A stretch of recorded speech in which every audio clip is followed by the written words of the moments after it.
وَقُولُوا لِلنَّاسِ حُسْنًا، اور کہو لوگوں سے اچھی بات. یعنی آپس میں ملاقاتیں ہوتی ہیں تو اس ملاقات میں ہمیشہ انسان، کل میں نے غفلت کی تھوڑی سی بات کی تھی، تو اس غفلت کو ذرا ادھر کر کے انسان جو ہی کسی سے ملے تو اچھی بات کہے. اچھی بات سے کیا مراد ہے؟ کوئی نیکی کی بات اس کو کر دے، کوئی غلط کام کر رہا ہے تو اس کو بڑے بھلے طریقے سے منع کر دے، یہ بھی اچھی بات ہوتی ہے. اس کو آپ یوں لے لیجئے کہ مثال کے طور پر آپ مسجد جا رہے ہیں تو راستے میں آپ دیکھتے ہیں کہ ایک صاحب دکان پہ بیٹھے ہیں، میں نماز پڑھنے جا رہا ہوں، اذان ہو چکی ہے اور یہ صاحب اپنا کام کر رہے ہیں آپ کے دوست یا مسلمان ہیں. تو آپ نے اتنا کچھ کیا کہ اپنے چہرے کو ذرا لپیٹا ہوا ہے اور آپ کہتے ہیں او بھائی تمہیں شرم نہیں آتی؟ ادھر اذان ہو گئی، تم یہاں بیٹھے یہ کام کر رہے ہو، اٹھو.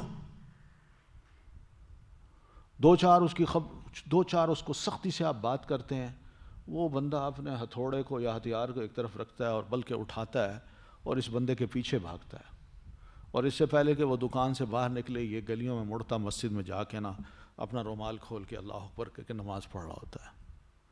وہ مسجد میں آتا ہے، دیکھتا ہے وہ بندہ کہاں ہے، کیونکہ رومال والا بندہ نظر نہیں آ رہا. بڑا اس کو غصہ ہے، یہ بدتمیز انسان یہ کون تھا، میں اس کی خبر لوں کہ نماز پڑھانے کے لیے ایسی بدتمیزی کرتے ہیں، کسی کی بے عزتی کر دیتے ہیں. تو بندہ اس کو نظر نہیں آیا، خیر وہ نماز پڑھی چلا گیا. اب یہی بندہ دوسرے دن آتا ہے، کوئی اس نے رومال شمال نہیں پہنا ہوا، اذان ہو جاتی ہے، اس کے پاس سے گزرتا ہے، کہتا ہے السلام علیکم بھائی صاحب، کیا حال ہیں آپ کے، خیریت سے ہیں آپ، ٹھیک ہیں، اللہ آپ کو یعنی خیر عافیت سے رکھے. بھائی صاحب بس میں گزر رہا تھا، میں نے کہا شاید آپ مصروف ہیں، آپ کے علم میں ہے کہ اذان ہو گئی ہے تو کیا ہی اچھا ہو کہ ہم چل کے ذرا نماز پڑھ لیں. وہ اٹھتا ہے، کہتا ہے ہاں بالکل، کیوں نہیں، چلے.